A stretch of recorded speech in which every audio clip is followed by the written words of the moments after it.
ตะเกียงเจ้าพายุครับโคแม็กโคแมนของเพื่อนสมาชิกเอามาทำระบบ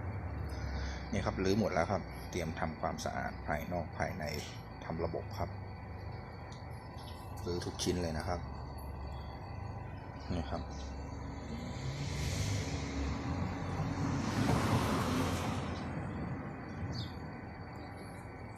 คืบหน้าอย่างไรจะแจ้งให้ทราบนะครับขอบคุณครับที่ติดตามคลิปจนจบสวัสดีครับ